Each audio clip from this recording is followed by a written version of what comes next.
Hey guys, what's up? So, we got a bit of a kind of different thing going on. I decided I would go ahead and enter USA Gundam Store's Old to Gold modeling contest. So, basically it's just taking old model kits and making them look as good as you possibly can through modern means. Let me show you what I'm working on. I'm going to be taking the old 1996 Gundam Deathscythe from Gundam Wing.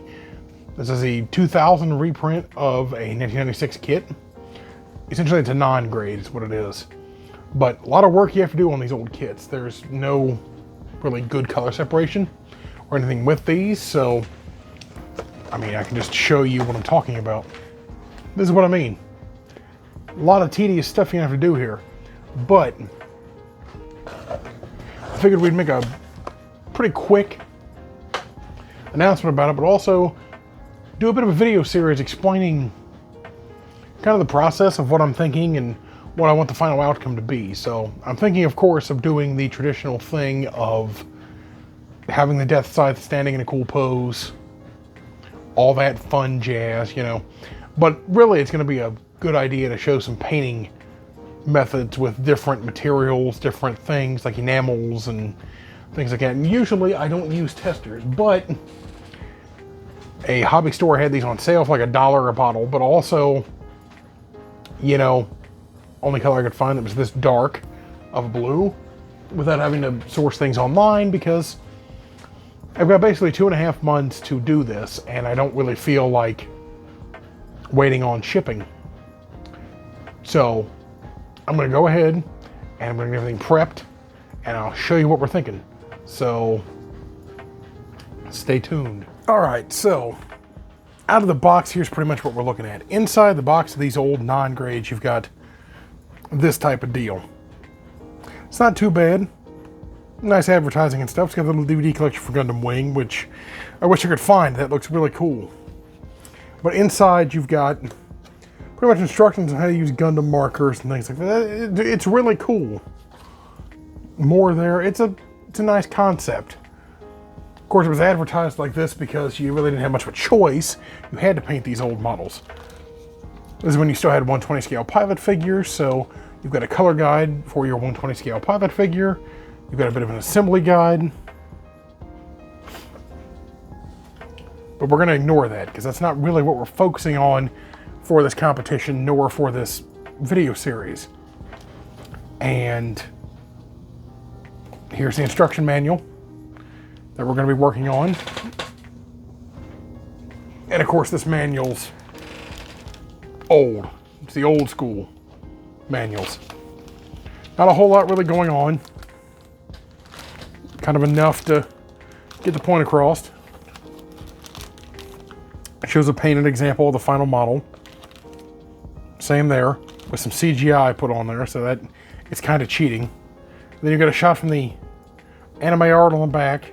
A little bit about Duo, a little bit about the Scythe, some explanations, some blurbs, you know, things that obviously are lore, but I mean, none of this is translated, so I'm not going to help you much. Then we have the individual runners. At a time when color separation wasn't really much of a thing. Also, you can see the little pilot figure. But yeah, not much of a thing really for color separation at the time. Same rule applies here. Let's get these open actually, and I'll show you what we're talking about.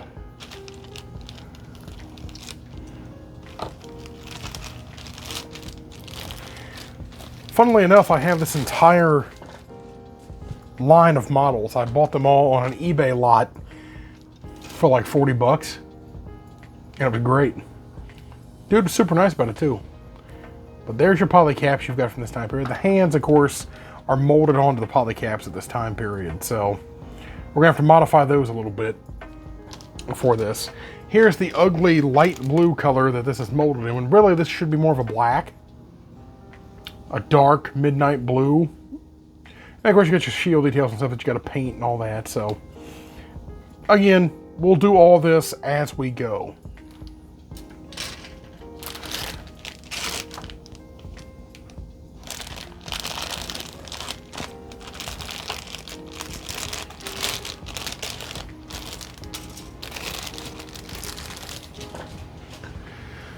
There's a little duo. Little duo looks quite cool. I like that look for him. But also, I mean, Duo's the only really character from Gundam Wing that doesn't suck. Here is the other sprue. We've got your white, the continual parts of your blue, that half this needs to be dark gray anyway, so there's that. And then your V-fins, and you had a little bit of color separation, not a ton though. Most of this still would have had to have been painted. I'm gonna put it back here on my little sprue rack I got over here. Instruction manual is pretty straightforward and clear. I mean, it's just a diagram. And then here's the remainder of the parts. All these, of course, have to be a much darker color, or a silver. I'm probably gonna go darker, to be honest, with this color scheme, just because I wanted to invoke more of Kotoki's original version of the Deathscythe. Then, of course, we have the scythe blade. We have the little blade that plugs into the shield. These will have to be green. Again, I'm going to use a tester's enamel for this. Mostly because why not? It seems like a good idea. But since it's going to be an interesting idea of using old kits, I figured I would treat this a lot like a project from the 90s. I would use a lot of parts and a lot of paints and things they would have used in the 90s to do this.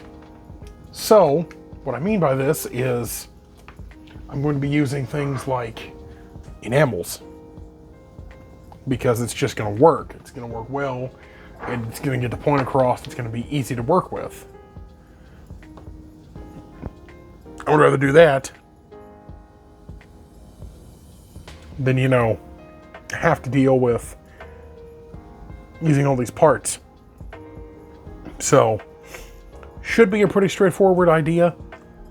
Essentially, this is going to be a video diary where we're going to explain as we go what's going on. So, all right. And here's the final assembled product. I've got him attached to a base right now because we're going to be doing seam filling and priming in the next video. The only reason I'm showing him like this is because after about 2 hours, here's the outcome we got. Of course, I'll explain more in depth in the next video, but as for right now, for this being just a competition piece, good base to start with. Hopefully, though, you guys enjoyed this little bit of a explanation. I didn't show the build process because there's really no point. It assembles as you would expect a model kit from the 90s to assemble. Everything's hollow. There's a lot of polycaps. There's a lot of gaps that we have to fill, obviously, but that won't take us too long. So come on back tomorrow and we'll go ahead and fill in all these gaps and get everything looking good. I've got this pre-posed right now, meaning that off camera I'm going to go ahead and glue everything together so that way it holds this pose. I normally wouldn't do that, but with how lacking in articulation these kits generally are, I don't see a problem with that.